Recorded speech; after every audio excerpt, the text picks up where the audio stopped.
Shalom, selamat pagi umat Tuhan. Mengawali pagi yang baru ini, marilah kita mendengarkan sabda Tuhan. Sebelumnya, mari kita berdoa. Bapa kami yang di surga, terima kasih Tuhan untuk penjagaan Tuhan kepada kami dan sekeluarga. Hingga di pagi yang baru ini kami datang kembali kepadamu untuk mendengar sabdamu. Dalam nama Yesus kami berdoa dan mengucap syukur. Amin. Judul renungan pagi kita pada tanggal 6 Januari 2026 adalah Tuhan bekerja dengan cara yang aneh. Ayat intinya terdapat dalam Roma 10 ayat 17. Jadi iman timbul dari pendengaran, dan pendengaran oleh firman Kristus. Titik balik Miller yang ditawarkan deisme tidak berarti membuatnya begitu bersemangat untuk menjadi seorang Kristen. Walaupun demikian, ia mulai datang ke gereja, setidaknya saat ia mau saja.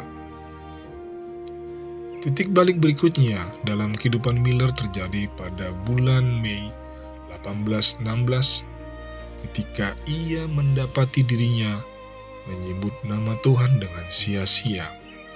Itu adalah kebiasaannya saat di ketentaraan, tetapi kemudian ia merasa yakin bahwa itu salah.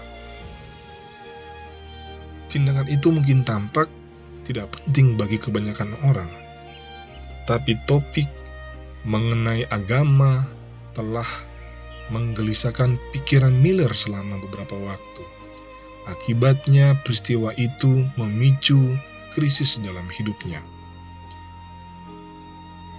Pada bulan Mei 1816, ia menulis, "Saya dinyatakan bersalah, dan oh betapa ngerinya jiwa saya lupa makan. Langit tampak seperti kuningan, dan bumi seperti besi.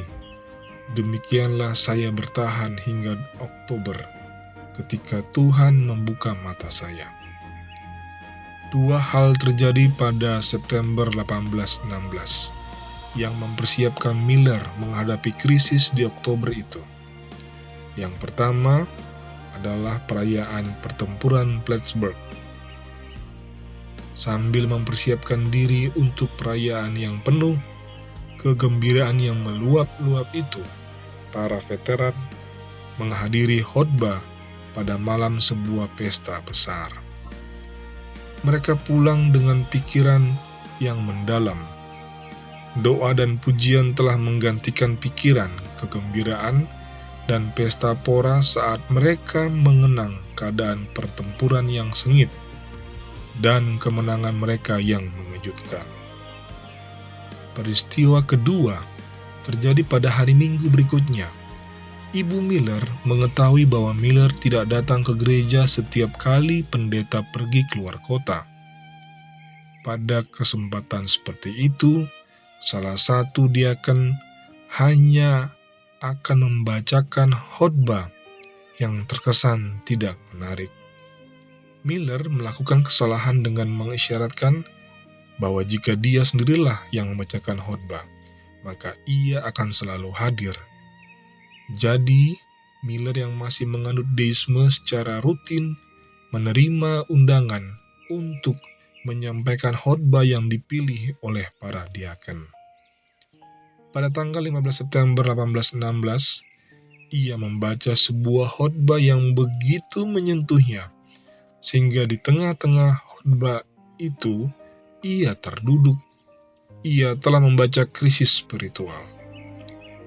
Beberapa pekan kemudian, seperti yang ia katakan, Tuhan membuka mata saya, dan oh jiwaku, sesungguhnya Yesus adalah juru selamatku. Penemuan itu mendorong orang yang baru bertobat ini untuk belajar Alkitab secara teratur. Tak lama kemudian ia menyadari bahwa Alkitab menjadi kesukaanku, dan di dalam Yesus aku menemukan seorang sahabat. Tuhan adalah sumber mujizat, bahwa Ia dapat mengambil seorang yang skeptis seperti Miller dan menuntunnya kepada pertobatan melalui pembacaan khotbah yang ia lakukan di depan umum. Itu adalah suatu keajaiban. Kita melayani Tuhan yang dapat menggunakan berbagai cara untuk mencapai kehendak-Nya. Demikianlah sabda Tuhan di pagi hari ini. Mari kita berdoa.